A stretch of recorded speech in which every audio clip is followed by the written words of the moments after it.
Olá pessoal, tudo bem? Meu nome é Samuel Dalelaste, sou médico e esse é o nosso canal para falar sobre saúde. Bom, eu acho que eu demorei demais para fazer um vídeo para falar sobre inflamação. Porque eu acho que primeiro a gente tinha que trabalhar sobre alguns aspectos importantes para poder entender sobre esse tema tão importante e tão polêmico. Inflamação é uma coisa ruim para o corpo? Porque quando a gente fala assim, né, sobre inflamação, você logo pensa, nossa, isso faz mal para mim. A gente só está vivo, você só pode estar aí agora sentado na frente do teu computador assistindo esse vídeo, ou seja, vivo, porque o teu corpo é capaz de responder com inflamação, tá?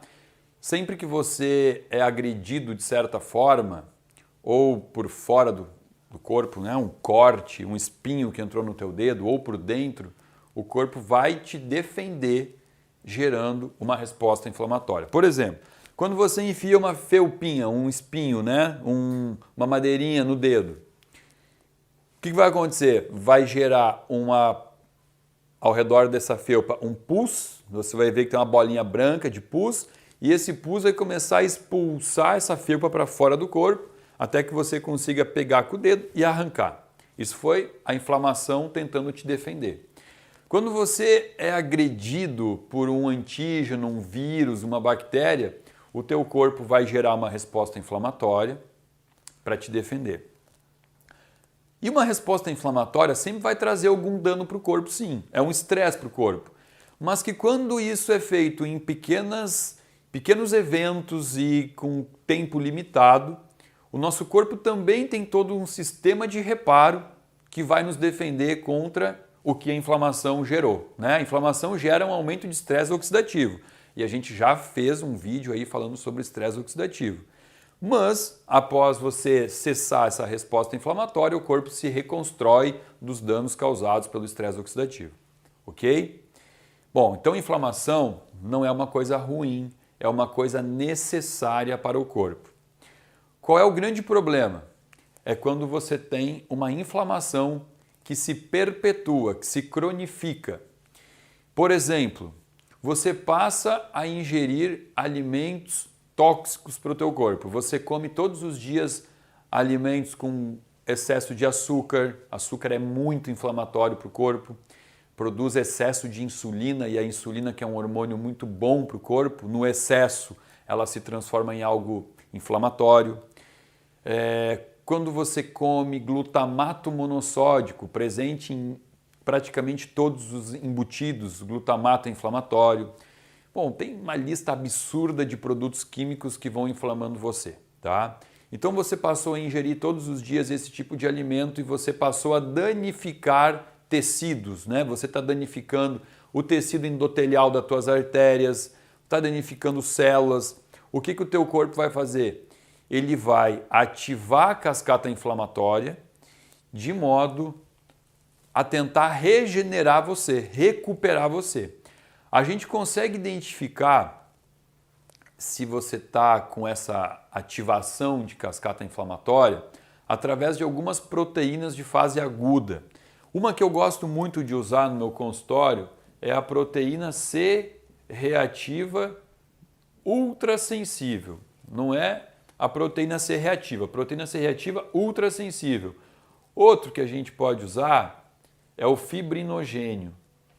O fibrinogênio também é muito bom. Lógico que eu não posso usar aquele valor de referência que o laboratório traz, que diz que até 400 é normal, né? Fibrinogênio bom, ele teria que estar menor do que 300. Outra proteína de fase aguda muito importante é a ferritina, que também traz um valor de referência muitas vezes distorcido, né? Porque muitas vezes o valor de referência da ferritina está sendo calculado a partir de uma média estatística da população. Então, proteína C reativa, fibrinogênio e ferritina são marcadores de inflamação que eu consigo dosar facilmente. Posso pedir esse exame, qualquer laboratório faz. Obviamente, existem marcadores muito mais específicos, mas que não são possíveis de fazer através do plano de saúde, né? Muito menos através do Sistema Único de Saúde, o SUS.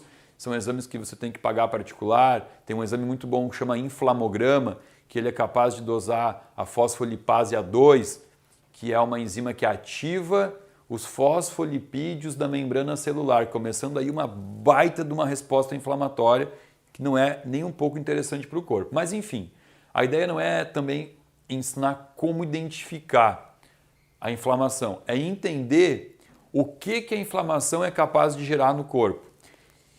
Tem alguns autores, alguns cientistas, que já defendem a seguinte teoria, não, a seguinte tese, que a gente só adoece, que as doenças consideradas degenerativas, doenças do envelhecimento, eles defendem que na verdade não existe, que só existe uma, e que essa doença é a inflamação.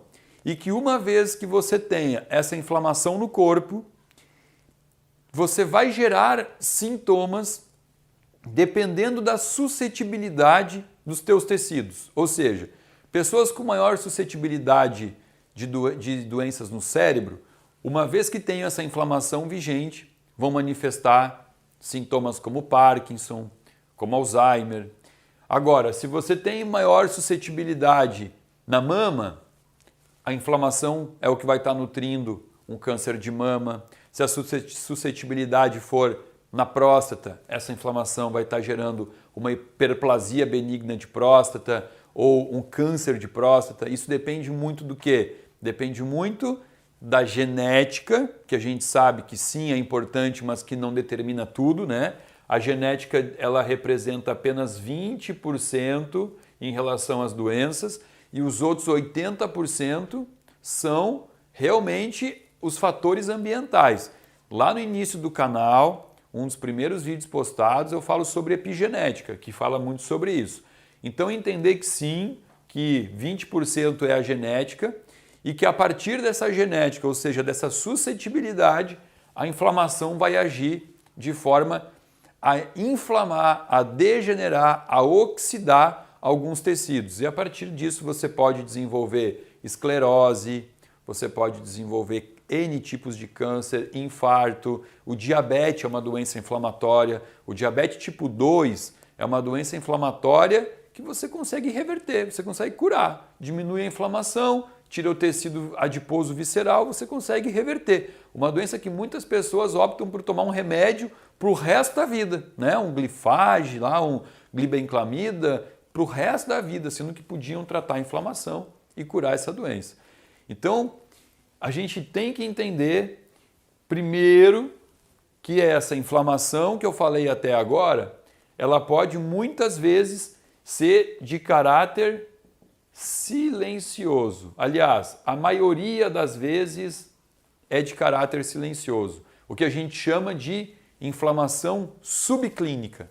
É aquela pessoa que tem uma alimentação ruim, que tem um sono péssimo, um sono não recuperador, não regenerador, que tem é sedentário, tem mágoas, rancores guardados, e sim, também já expliquei no vídeo sobre epigenética o quanto que os sentimentos e os pensamentos podem interferir inflamando a gente. E essa pessoa muitas vezes tem essa vida totalmente pró-inflamatória e ela não sente nada. E ela vai no médico, ela dá uma olhadinha nos exames muito superficiais, tá tudo certo, e ela vai levando a vida assim. Todo ano faz alguns check-upzinhos com 10, 12 exames de sangue, olha o valor de referência e porque está dentro do valor de referência, ela vai vivendo uma vida na inconsequência, perpetuando erros, mas acreditando que está saudável porque não sente nada. Cuidado!